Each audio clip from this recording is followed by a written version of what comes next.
I'm James Hayward, I'm head brewer at Pier Brewery, and we're currently stood in our taproom, which has been open since the beginning of 2018.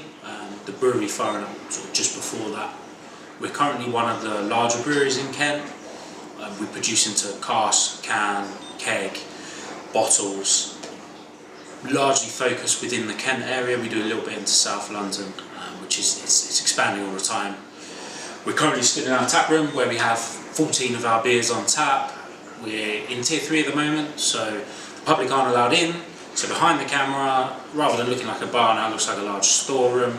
We've adapted to do takeaways from the bar when we can. We do a bit of online sales as well, which is helping us limp through at the moment. I'm going to take you on a tour of the brewery, show you a bit about what we do.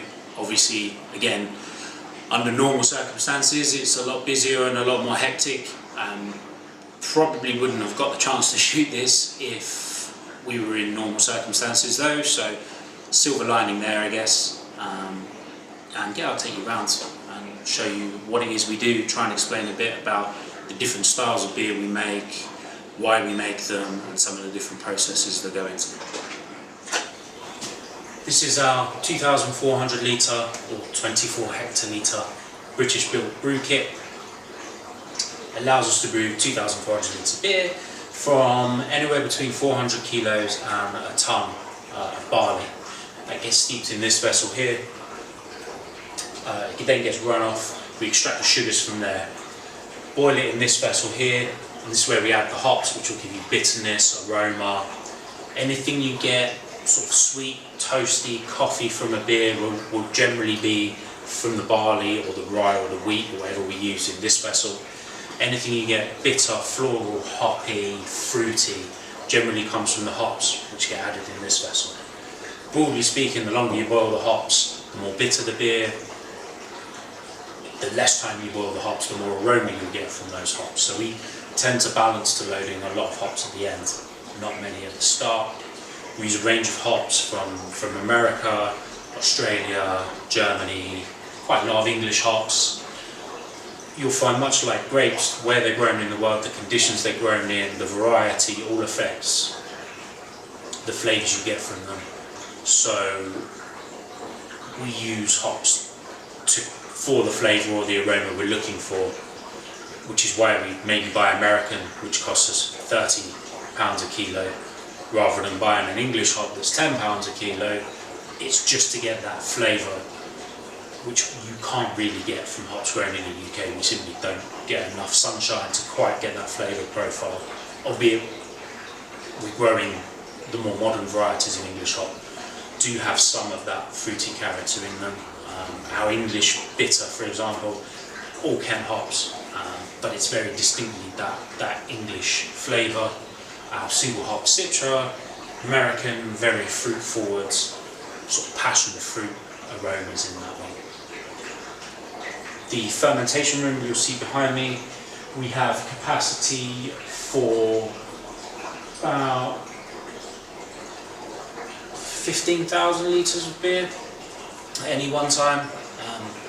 To do the maths there, because we've just added a double-sized tank.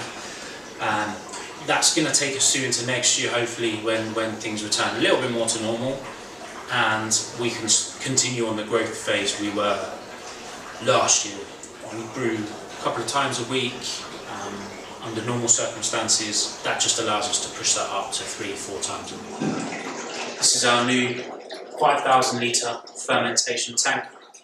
It's 2 brews for us, so 2 of those brew days to fill this tank once.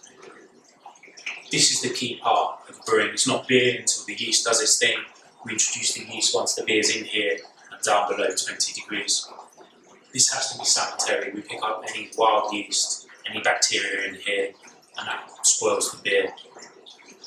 We're about 5 days in here for an ale, and then about 5 days cold to drop the yeast out the bottom. We then collect that yeast and reuse it in another beer.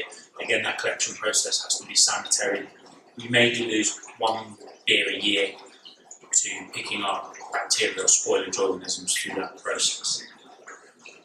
This tank being double size allows us to brew twice as much beer across that 10-day process. If we do a lager, it takes us about 2 months So mainly this tank was bought so we can at least have twice as much lager in that 2-month period. Obviously, the cost, the price on the bar of lager isn't significantly more than ales, so we need to make that process as efficient as we can to try and keep that cost under control, so that we can, it makes sense to do.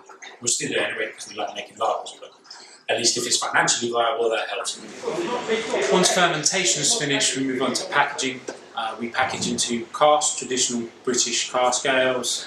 We package into keg, so like as a lager would be, but we do ales. So we get big Portsmouth Stout, IPA, as well as our lager.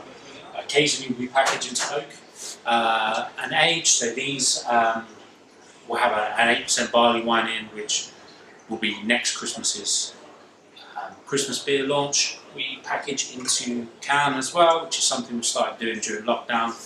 We actually have to contract this, so someone comes in with a canning machine. We use that machine for the day, which causes us some logistical problems, but allows us to work closely with local artist Duncan Grant to produce some really nice looking cans, and it helps us get our beer out a bit further afield. Next year we're looking at a couple of projects, doubling the size of the tap room, selling beer by wholesalers further afield, and potentially bringing canning in-house if we can finance a canning line sensibly.